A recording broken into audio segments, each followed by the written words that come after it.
So thank you so much for talking with us today. I'm very happy to be meeting you and hearing about your husband. So it sounds like he started having problems when he had that hospitalization where they was diagnosed with the vascular dementia.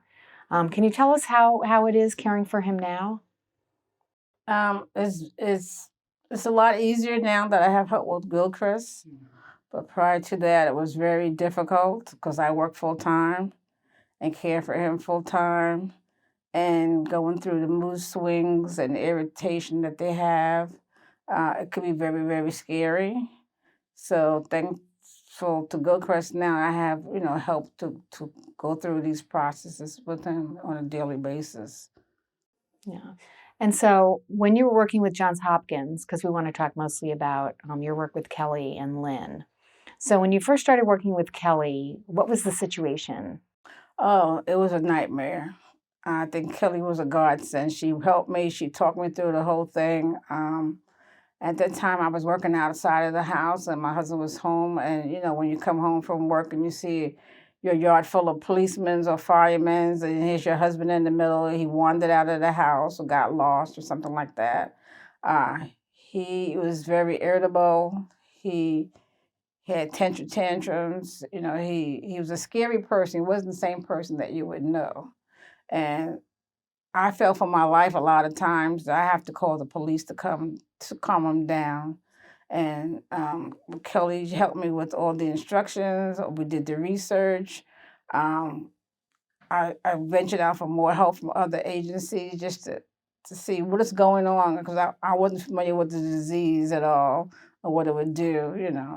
So yeah, I used to like cry a lot, lock myself in the bathroom, but he would bang the doors down and try to get to me and everything. It was a nightmare until I had help with Kelly, and she showed me how to childproof my house and put up signs and move things out of his way because he was always pulling lamps or something and throwing or just moving furniture around, stuff like that.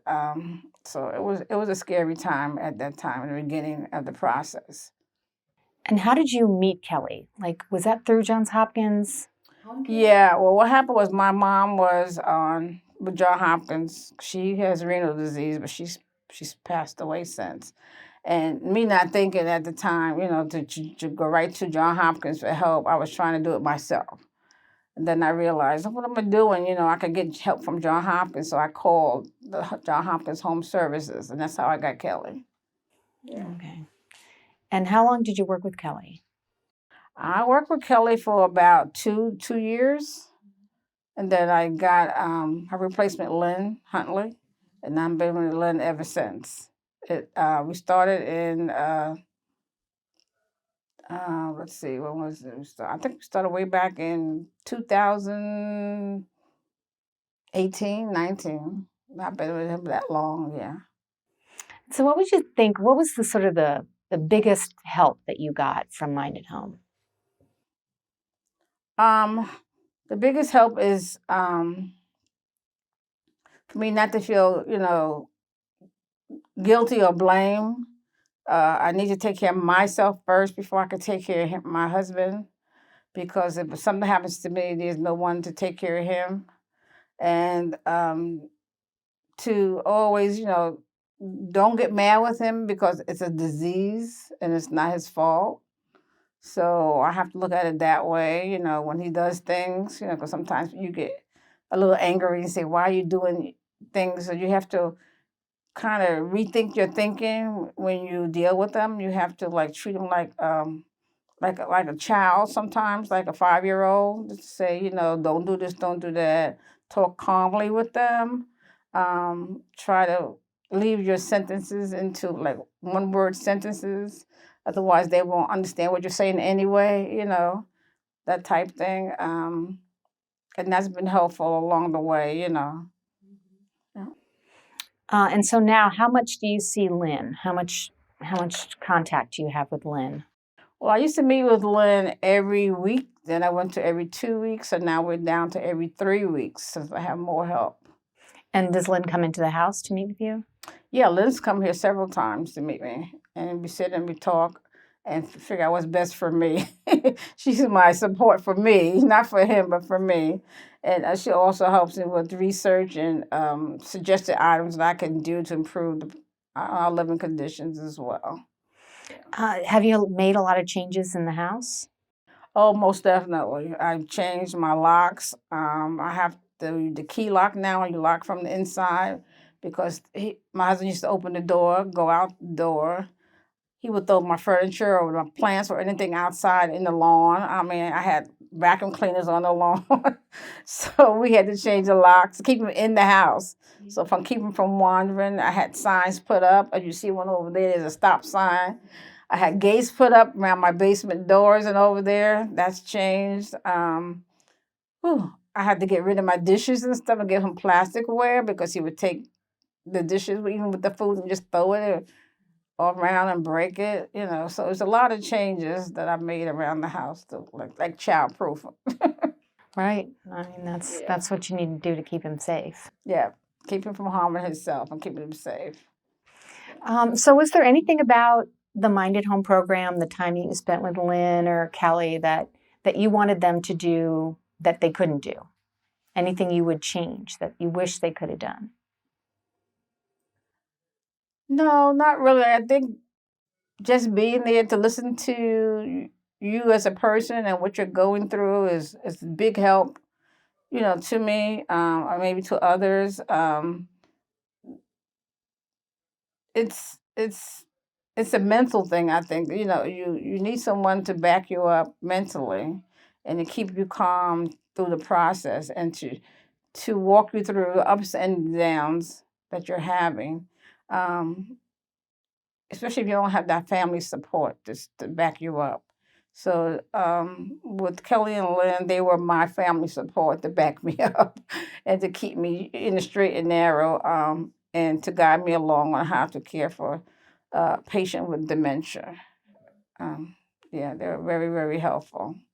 I wouldn't change anything that they've done for me at all. If I could keep them here in my house with me, I would. But I can't. Yeah, I understand that. So how would life have been without Kelly and Lynn? How would it have been for you? If I didn't have that experience with Kelly and Lynn, I would have to put them in a nursing home somewhere. I would have to put them in an institution somewhere, in which we didn't want to do that. But I would have had no choice. And being that he's home with his surroundings and he's familiar with his surroundings, I think his care is much better than being in an institution. I don't think he would last very long in an institution. Yeah, I think a lot of people feel that way. Yeah. Absolutely. Do you have any questions for me? Yeah, well, I hope whatever I'm saying could help someone else that's going through the same process. I've met a lot of other people, because I belong to the support groups with John Hopkins as well. And we meet every third Monday of the month. So that's helpful, where we can vent and tell our stories to others that's coming on or those that's there, and keep track of how we're progressing. And that's real helpful. Is that a support group through Johns Hopkins, or is that Alzheimer's Association? I think it's John Hopkins. Yeah. No, it's with Sinai.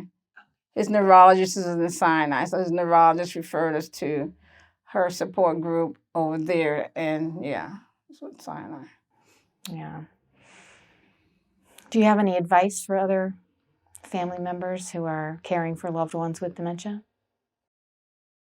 My advice to them is take care of yourself first, health-wise, and so they'll be able to take care of their loved ones. And don't get mad with their loved ones, because they really don't know what they're doing, and they need help. They need the guidance. If you feel like you're overwhelmed, just walk away for a few minutes and then get yourself together and come back and then deal with the situation. It's a lot calmer. It's a lot less stressful.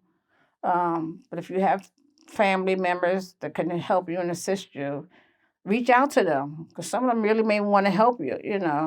And just do the best you can. Don't blame yourself, because it's not your fault, and it's not your spouse or your loved one's fault for what they're going through. It's just this awful disease that we have no cure for right now.